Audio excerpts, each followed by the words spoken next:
अस्सलाम वालेकुम। की हाल है मेरे सब प्यारे दोस्तों का। उम्मीद करना जनाब तुसी सारे बिल्कुल ठीक होवोगे और मैं भी जनाब अल्लाह के फजलो करम नाल बिल्कुल ठीक ठाक हाँ।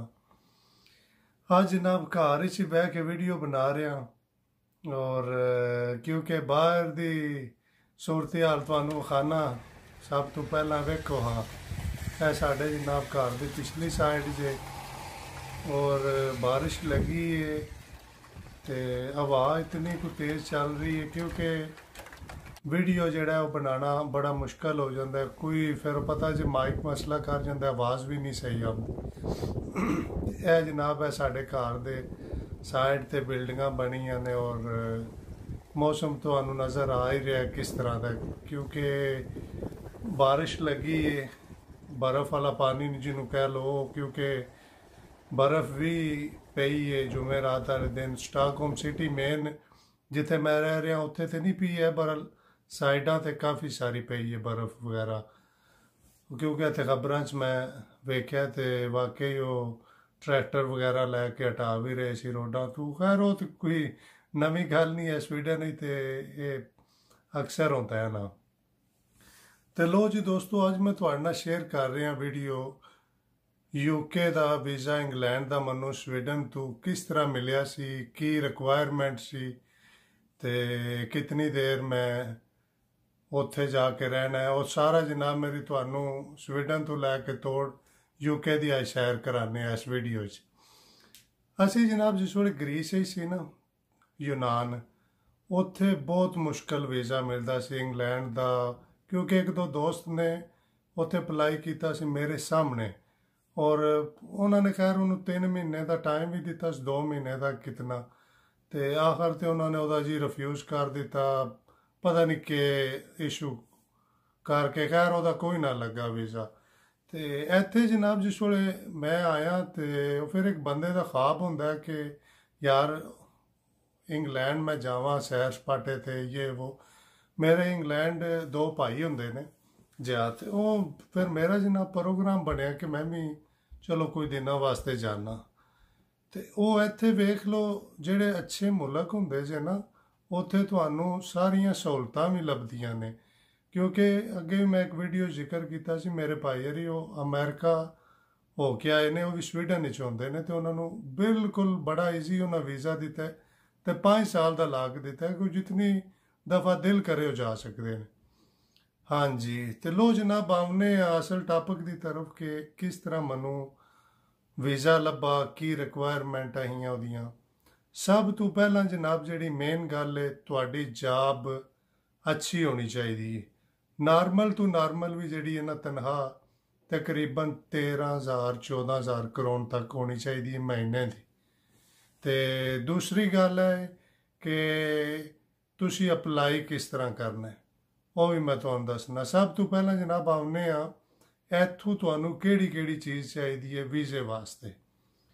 इत्थों जनाब तुहानू मेन चाहिए एक अगर लैटर टैक्स ऑफिस का तुहाडा जिथे रह रहे होंदे हो एड्रैस वगैरह, अगर तुसी वो भी एडा इशू नहीं है, बहरल रिक्वायरमेंट वास्ते ला दीदा। एक जनाबो दूसरा मालक का लैटर। मालक तुहानू मसलन एक लैटर देंदा कि बंदा मेरे को रह रहा है, काम कर रहा है, एदी तनख्वाह है, एनी नू सैलरी महीने की लभदी है, एक हो। तो तीसरा जनाब तुहाडी जिहड़ी पे तुहानू सैलरी मिलती है महीने की, वो आखिरी पे स्लिपां 3 सैलरी स्लिपां चाहिए ने, जिस वेल तुसी मसलन उत्थे जाना अपने डॉक्यूमेंट्स लैके जमा करा। चौथा जनाब बैंक स्टेटमेंट चाहिए है, आखिरी 6 महीने कर लो 3 महीने कर लो, तुहाडे डिपेंड है। मैं खैर 6 महीने दी दित्ती सी। तो ਉਹਦੇ ਵਿੱਚ एक गल नोट कर लैनी है कि ये नहीं कि जी मैं किसी यार दोस्त को लैके तो मैं पैसे विच पा लेना फिर कढ़ लाँगा ये वो, इस तरह करके वो बिल्कुल नहीं, इस तरह का काम बिल्कुल नहीं करना। जे कोई तुहानू मिल रहा है रेगूलर सारा को, क्योंकि वो बहुत ज़्यादा चैकिंग खास कर कई मेरे दोस्तों के इत्थों आके रिफ्यूज़ हो जाते हैं वीज़े। अगर तुहाडे च जे कोई भी है ना रेगूलर ਤਨਖਾਹ ਪੈ ਰਹੀ ਹੈ, ਤੁਸੀਂ ਖਰਚ ਕਰ ਰਹੇ ਹੋ ਕਾਰਡਾਂ ਤੋਂ, ਉਹ ਸਾਰਾ ਕੋਈ ਉਹ ਸਟੇਟਮੈਂਟ ਸ਼ੋ ਹੋ ਜਾਂਦਾ ਹੈ।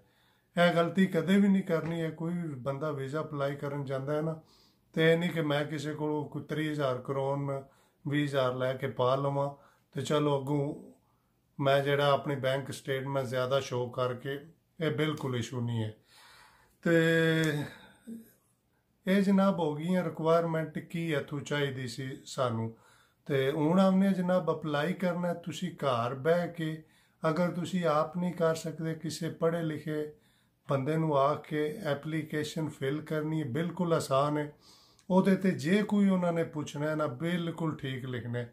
ਕਿਉਂਕਿ ਇੱਕ ਮੇਰੇ ਇੱਥੇ ਦੋਸਤ ਨੇ, ਉਹਨਾਂ ਨੇ ਉਹ ਡਨਮਾਰਕ ਵਿੱਚ ਪਤਾ ਨਹੀਂ ਕੀ ਕੋਈ ਵਾਕਿਆ ਸੀ, ਉਹ ਇੱਕ ਦਿਨ ਥਾਣੇ ਰਹਿ ਕੇ ਆਏ, ਵੱਲਾ ਆਲਮ ਕਿਸ ਕੇਸ ਸੀ ਜਾਂ ਜਿਹੜਾ ਵੀ, ਉਹਨਾਂ ਨੇ ਉਹਦਾ ਲਿਖ ਦਿੱਤਾ ਕਿ ਕਿਉਂਕਿ ਉਹ ਪੁੱਛਦੇ ਨੇ ਕਿੱਥੇ ਕਿੱਥੇ ਤੂੰ ਲਾਸਟ 10 ਸਾਲ ਵਿੱਚ ਟਰੈਵਲ ਕੀਤਾ, ਉਹਨੇ ਉਹ ਡਨਮਾਰਕ ਦਾ ਹਵਾਲਾ ਨਹੀਂ ਸੀ ਦਿੱਤਾ ਤੇ ਲਿਹਾਜ਼ਾ ਉਹਨੂੰ 10 ਸਾਲ ਵਾਸਤੇ ਉਹਨਾਂ ਨੇ ਬੈਨ ਕਰ ਦਿੱਤਾ ਸੀ। ਉਹਨਾਂ ਨੇ ਬਕਾਇਦਾ ਲਿਖਿਆ ਸੀ, ਉਹਨਾਂ ਨੂੰ ਸਾਰਾ ਪਤਾ ਲੱਗ ਜਾਂਦਾ ਜੇ ਕਿੱਥੇ ਤੁਸੀਂ ਟਰੈਵਲ ਕੀਤਾ, ਪਾਸਪੋਰਟ ਤੁਹਾਡਾ ਜੋ ਨੰਬਰ ਮਾਰਦੇ ਨੇ ਨਾ, ਉਹਦੇ ਤੇ ਸਭ ਕੁਝ ਆ ਜਾਂਦਾ। ਤੇ ਲਿਹਾਜ਼ਾ ਮੈਂ ਤਾਂ ਗਲੇ ਤੁਹਾਡੇ ਨਾਲ ਥੋੜਾ ਜਿਹਾ ਬਰੀਕੀ ਨਾਲ ਗੱਲਾਂ ਕਰ ਰਿਹਾ ਕਿ ਤੁਸੀਂ ਅਗਰ ਅਪਲਾਈ ਕਰਨਾ ਹੈ ਨਾ, ਸਭ ਕੁਝ ਉਹਦੇ ਸਹੀ ਤੇ ਸੱਚ ਲੈਣਾ ਜਿੱਥੇ ਤੁਸੀਂ, ਕਿਉਂਕਿ ਸਾਡੇ ਕੋਲ ਜੀ ਰਿਕੁਆਇਰਮੈਂਟ ਆਈ, ਉਹਨਾਂ ਨੇ ਮੈਨੂੰ ਪੁੱਛਿਆ ਸੀ ਤੂੰ ਆਖਰੀ 10 ਸਾਲਾਂ 'ਚ ਕਿੱਥੇ ਕਿੱਥੇ ਸਫ਼ਰ ਕੀਤਾ ਹੈ। ਮੈਂ ਪਾਕਿਸਤਾਨ ਗਿਆ ਸੀ, ਨਾਰਵੇ ਗਿਆ, ਇਟਲੀ ਗਿਆ ਤੇ ਗ੍ਰੀਸ ਗਿਆ 2 ਦਫਾ, ਤੇ 2 ਦਫਾ ਇਟਲੀ ਗਿਆ। ਤੋ ਇਸ ਤਰ੍ਹਾਂ ਕਰਕੇ ਕੋਈ 6-7 ਵਾਰੀ ਪਾਕਿਸਤਾਨ ਗਿਆ ਸੀ। ਉਹ ਖੈਰ ਮੈਂ ਸਾਰਾ ਕੁਝ ਜੇ ਕੁਝ ਬਿਲਕੁਲ ਜਨਾਬ ਉਹ ਸਹੀ ਲਿਖਿਆ ਸੀ ਰਿਕੁਆਇਰਮੈਂਟ। ਤੇ ਉਸ ਤੋਂ ਬਾਅਦ ਜਨਾਬ ਉਹ ਤੁਸੀਂ ਫਿਲ ਕਰਕੇ ਐਪਲੀਕੇਸ਼ਨ ਨਾਲ ਹੀ ਟਾਈਮ ਬੁੱਕ ਕਰ ਲੈਣਾ ਹੈ। ਬਿਲਕੁਲ ਈਜ਼ੀ ਤੇ ਆਸਾਨ ਹੈ। ਉਹ ਟਾਈਮ ਤੁਹਾਨੂੰ 10 ਦਿਨ ਬਾਅਦ, 15 ਦਿਨ ਦਾ, ਜਿਹੜਾ ਵੀ ਤੁਸੀਂ ਅਗਰ 4 ਦਿਨ ਦਾ ਵੀ ਲੈਣਾ ਉਹ ਵੀ ਲੱਭ ਜਾਂਦਾ ਹੈ। ਉਹ ਜਨਾਬ ਸਾਰਾ ਜਿਸ ਵੇਲੇ ਤੁਹਾਡਾ ਐਪਲੀਕੇਸ਼ਨ ਫਿਲ ਹੋ ਜਾਣੀ, ਤੁਸੀਂ ਜਾਣਾ ਹੈ ਸੋਲਨਾ ਬਿਜ਼ਨਸ ਪਾਰਕ, ਇੱਥੇ ਜਿਹੜੇ ਦੋਸਤ ਸਟਾਕਹੋਲਮ ਸਿਟੀ 'ਚ ਰਹਿੰਦੇ ਨੇ ਉਹਨਾਂ ਨੂੰ ਪਤਾ ਹੈ। ਉਹ ਮੈਂ ਜਨਾਬ ਡਾਕੂਮੈਂਟਸ ਲੈ ਗਿਆ ਸੀ ਆਪਣੇ, ਜੇ ਕੋਈ ਸਾਰਾ ਕੋਈ ਉਹ ਤੁਹਾਨੂੰ ਦੱਸਿਆ, ਬੈਂਕ ਸਟੇਟਮੈਂਟ, ਸੈਲਰੀ ਸਲਿੱਪ, ਮਾਲਕ ਦਾ ਲੈਟਰ, ਕੰਟਰੈਕਟ ਕਹਿ ਲਓ ਉਹਨੂੰ। ਕੰਟਰੈਕਟ ਨਾਮ ਹੀ ਹੋਵੇ ਨਾ, ਅਗਰ ਉਹ ਤੁਹਾਨੂੰ ਇੱਕ ਆਮ ਵੀ ਵਰਕੇ ਤੇ ਲਿਖ ਕੇ ਨਾ ਤੇ ਆਪਣੇ ਸਾਈਨ ਕਰਕੇ ਕੰਪਨੀ ਦੀ ਮੋਹਰ ਲਾ ਕੇ ਦੇ ਦਿੰਦਾ ਨਾ, ਉਹ ਵੀ ਸਮਝੋ ਕੰਟਰੈਕਟ ਹੈ। ਅਗਰ ਕਿਸੇ ਕੋਲ ਕੰਟਰੈਕਟ ਨਹੀਂ ਵੀ ਨਾ, ਪਰੇਸ਼ਾਨ ਨਹੀਂ ਹੋਣਾ ਇਸ ਗੱਲ ਤੋਂ ਕਿ ਮੇਰੇ ਕੋਲ ਕੰਟਰੈਕਟ ਨਹੀਂ, ਕਿਉਂਕਿ ਜ਼ਿਆਦਾਤਰ ਉਹ ਉਂਝ ਵੀ ਦੇ ਦਿੰਦੇ ਨੇ, ਬੜਾ ਈਜ਼ੀ ਦੇ ਦਿੰਦੇ ਨੇ ਵੀਜ਼ਾ। ਮੈਂ ਉਹ ਵੀ ਦੋਸਤ ਵੇਖੇ ਸੀ ਜਿਨ੍ਹਾਂ ਨੇ ਬੈਂਕ ਸਟੇਟਮੈਂਟ ਲਾਈ ਵੀ ਨਹੀਂ ਸੀ ਤੇ ਉਹਨਾਂ ਨੂੰ ਵੀ ਲੱਭ ਗਏ ਸੀ। ਤੇ ਜਨਾਬ ਚੱਲਨੇ ਆ ਅੱਗੇ। ਮੈਂ ਜਿਸ ਟਾਈਮ ਜਨਾਬ ਉੱਥੇ ਦਫ਼ਤਰ ਵਿੱਚ ਗਿਆ, ਪਾਕਿਸਤਾਨ ਹੁੰਦਾ ਤੇ ਸ਼ਾਇਦ ਉਹ ਜੀ ਪਤਾ ਨਹੀਂ ਕਿਸ ਤਰ੍ਹਾਂ ਦਾ ਇੰਟਰਵਿਊ ਲੈਣਾ, ਕੀ ਹੋਣਾ ਹੈ, ਉਹ ਤੁਸੀਂ ਯਕੀਨ ਨਹੀਂ ਕਰਨਾ। ਮੈਂ ਗਿਆ ਉੱਥੇ, ਸਾਹਮਣੇ ਕਾਊਂਟਰ ਤੇ ਲੜਕੀ ਸੀ, ਉਹਨੇ ਕਿਹਾ ਅੰਦਰ ਜਾਓ। ਅੰਦਰ ਕੋਈ 2-3 ਅੱਗੇ ਬੰਦੇ ਸੀ।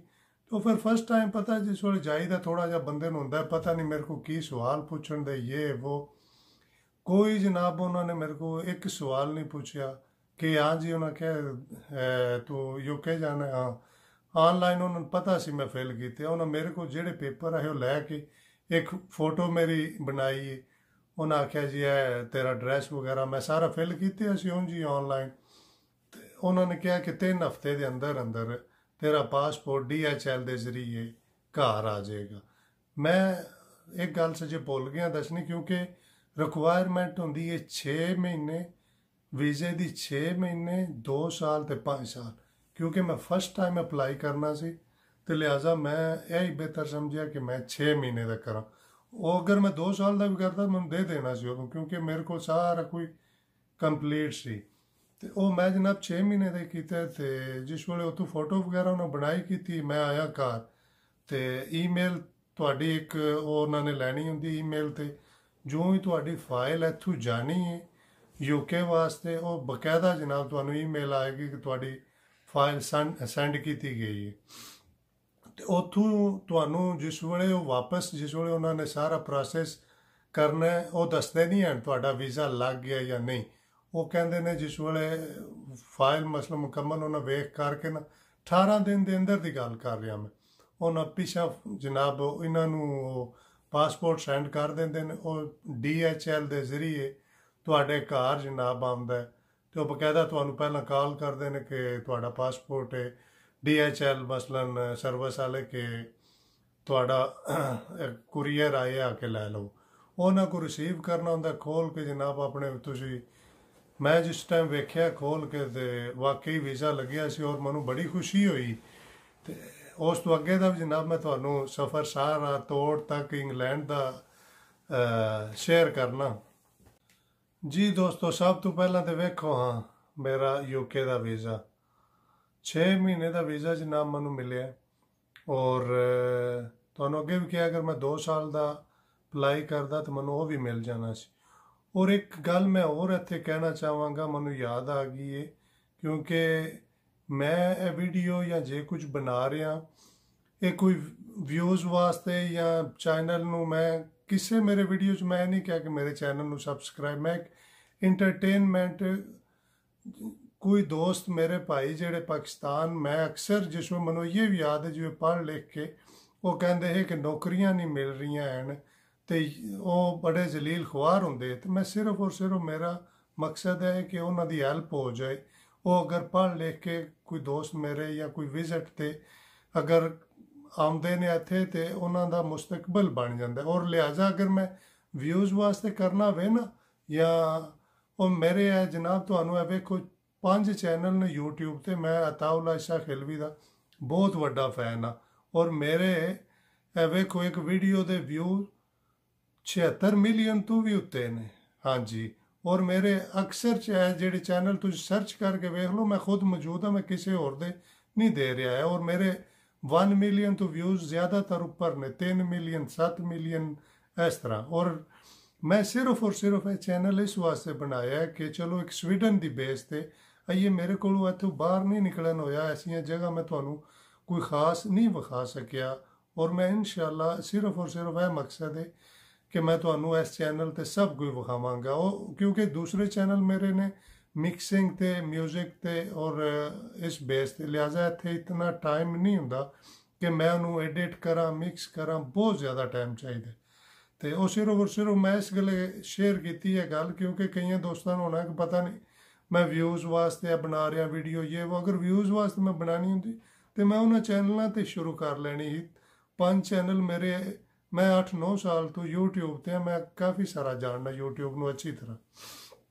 ਤੇ ਲੋ ਜਨਾਬ, ਅੱਗੇ ਸਫ਼ਰ ਦਾ ਆਗਾਜ਼ ਸ਼ੁਰੂ ਕਰਨੇ ਆ ਹੁਣ ਸਵੀਡਨ ਤੋਂ UK ਦਾ। ਔਰ ਬੜਾ ਹੀ ਜ਼ਬਰਦਸਤ ਜਨਾਬ ਸਫ਼ਰ ਹੈ, ਮੇਰੇ ਨਾਲ ਰਹੋ ਤੇ ਮੈਂ ਤੁਹਾਨੂੰ ਤੋੜ ਇੰਗਲੈਂਡ ਤੱਕ ਜਨਾਬ ਸੈਰ ਕਰਾਨਾ। ਆ ਜਾਓ ਜਨਾਬ।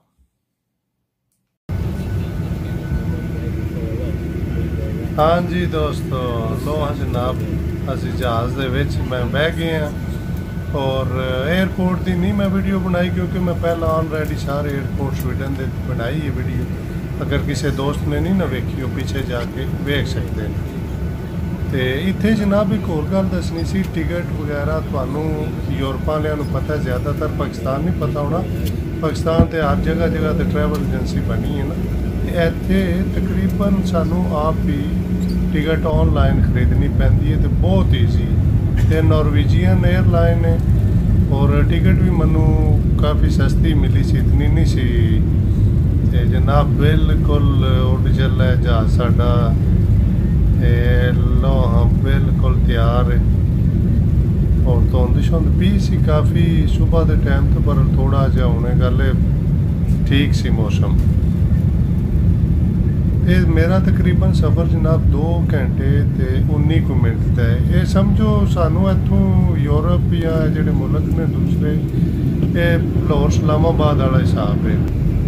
ਤੇ ਵੇਖੋ ਮੰਜ਼ਰ ਜਨਾਬ ਉੱਤੋਂ ਜਹਾਜ਼ ਦਾ ਬਹੁਤ ਹੀ ਪਿਆਰਾ ਨਜ਼ਾਰਾ ਹੁੰਦਾ ਜੀ। ਫਿਰ ਜਿਸ ਵੇਲੇ ਬੰਦਾ ਆਪਣਿਆਂ ਨੂੰ ਮਿਲਣ ਜਾਂਦਾ ਹੈ ਉੱਥੇ, ਤੇ ਮੈਂ ਕਾਫੀ ਕੱਟ ਕਰ ਦਿੱਤਾ ਸੀ ਕਿਉਂਕਿ ਵੀਡੀਓ ਕਾਫੀ ਲੰਬਾ ਹੋ ਜਾਣਾ। ਤੇ ਮੈਂ ਕਿਹਾ ਇਸ ਵਾਸਤੇ ਜ਼ਰਾ ਜ਼ਿਆਦਾ ਅੱਛਾ ਨਹੀਂ ਹੁੰਦਾ। ਲੋ ਜਨਾਬ, ਅਸੀਂ ਹੁਣ ਬਿਲਕੁਲ ਇੰਗਲੈਂਡ ਦੀ ਹਦੂਦ 'ਚ ਆ ਗਏ ਹਾਂ। ਇਹ ਜਿਹੜਾ ਤੁਹਾਨੂੰ ਏਰੀਆ ਨਜ਼ਰ ਆ ਰਿਹਾ ਹੈ ਇਹ ਇੰਗਲੈਂਡ ਮੈਨਚੈਸਟਰ ਦਾ ਏਰੀਆ ਹੈ। ਔਰ ਫਸਟ ਟਾਈਮ ਜਨਾਬ ਮੈਂ ਇੰਗਲੈਂਡ ਜਾ ਰਿਹਾ ਔਰ ਮੈਨੂੰ ਕਾफ़ी खुशी हो रही है कि बंदा जिसमें पता जे अपने भैन भाइयों मिलता है उत्थे तो फिर एक अपना ही खुशी का मज़ा आता है। बिल्कुल जहाज साडा जनाब लैंड कर लगा और वेखो है पार्किंग एक बहुत ही वड्डी और बहुत जी प्यारा मंजर है यूके का वाकई। लो जी जहाज साडा बिल्कुल लै गया जी। हाँ जी जी जनाब एयरपोर्ट तो असीं निकल आए हैं और वापस जा रहे हैं घर। तो यकीन करो मैं थोड़ी जी हैरानगी हुई एयरपोर्ट वेख के कि एयरपोर्ट जोड़ा है वो इंज सी जिकन कोई फैक्ट्री नहीं होंदी है।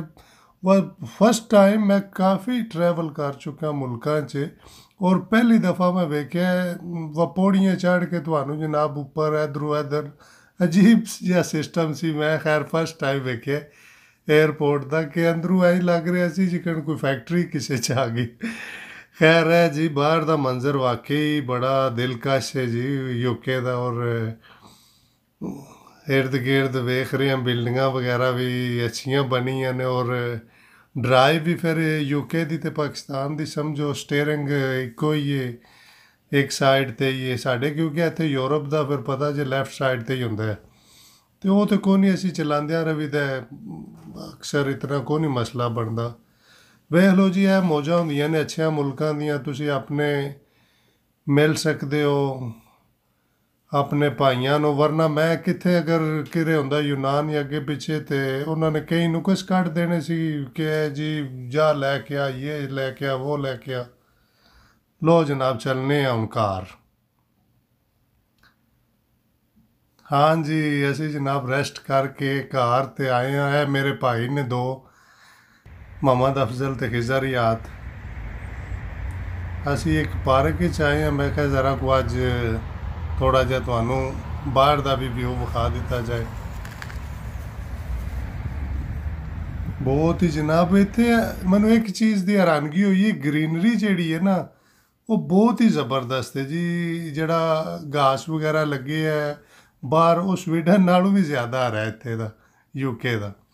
लो जी चलने एक दूसरे पार्क ते उत्थे दा थोड़ा जिहा वेखने मंजर है ते घर दे बिल्कुल करीब है। मैं जनाब है जेह्ड़े एरिए च आया रचडेल इस एरिए का नाम है तो पाकिस्तानी बहुत ज़्यादा ने और मैनू इन्नी खुशी हुई है कि इतनियां शॉपां ने इत्थे रेस्टोरेंट ने बड़ा मज़ा आया। मैनू तो इंज लगा जी मैं गुजरात अपने शहर सैर सपाटा करना और मैं काफ़ी क्लिप नहीं विच दिती हैं क्योंकि वीडियो बहुत ज़्यादा लंबी होनी सी। मैं कहा चलो शार्ट करके ना थोड़ी जी एक शेयर कर दवीए दोस्तां नाल। हाँ जी मैं बिल्कुल पार्क दे जनाब करीब आ गया ते चलने मजीद जनाब पार्क दे अंदर। जी दोस्तों पार्क बहुत ही ज़बरदस्त है इत्थे कोई है तो पुरानी तरज का ही बने आ बहरहाल बड़ा अच्छा लगे क्योंकि हर मुल्क का हर सिस्टम हिसाब थोड़ा जिहा डिफरेंट होंदा है और भी पार्क काफ़ी अच्छे सी। बहरहाल मनु है ज़रा को गड्डी च गुजर रहे सी मैं कहा चलो थोड़ा जिहा इहदा विजिट किया जाए तो वेखो जनाब उन्हें दरख्त कट के कैसा मुजस्मा टाइप बनाए है और कारीगरी वेखो इधर नाल एक होर भी है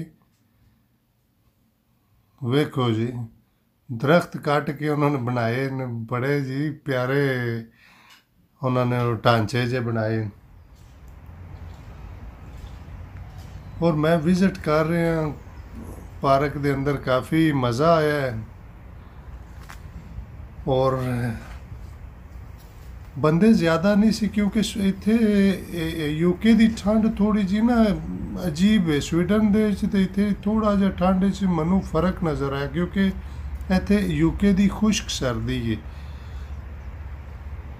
और मैं एक चीज़ तुहानू अगे भी दस्सिया इहदा इत्थे दा वेखो थोड़ा जिहा घास वगैरह यकीन करो अक्खां नू इंज अजीब जी नज़र आंदा इतना प्यारा इंज लगदा जिकन पता नहीं कोई नकली चीज़ तुसी वेख रहे हो। माशाल्लाह जी यूके ਇਹਦੇ 'ਚ ਕੋਈ ਸ਼ੱਕ ਨਹੀਂ ਸੁਣਿਆ ਸੀ ਵਾਕਈ ਤੇ ਅੱਜ ਮੈਂ ਅੱਖਾਂ ਨਾਲ ਵੀ ਦੇਖ ਲਿਆ ਔਰ ਬੜਾ ਇੰਜੋਏ ਕਰ ਰਿਹਾ ਤੇ ਬਹੁਤ ਮਜ਼ਾ ਆਇਆ ਤੇ ਬਸ ਜੀ ਜਿਨ੍ਹਾਂ ਦੋਸਤਾਂ ਦੀ ਖੁਆਇਸ਼ ਹੈ ਮੈਂ ਕਹਿੰਦਾ ਉਹ ਜ਼ਰੂਰ ਜਾਓ ਤੁਹਾਨੂੰ ਅਗਰ ਮੌਕਾ ਲੱਗਦਾ ਹੈ ਤੇ ਠੀਕ ਹੈ ਜਨਾਬ ਦੁਆਵਾਂ ਯਾਦ ਰੱਖਿਓ ਬਹੁਤ ਜਲਦ ਹਾਜ਼ਰ ਆਵਾਂਗੇ ਲੋ ਜਨਾਬ ਉਮੀਦ ਕਰਨਾ ਤੁਹਾਨੂੰ ਵੀਡੀਓ ਪਸੰਦ ਆਇਆ ਹੋਣਾ ਹੈ इंशाल्लाह बहुत जल्द नवा वीडियो लेके हाजिर आवांगे दुआवां याद रखियो ते रब सोने दे वाले अल्लाह हाफिज।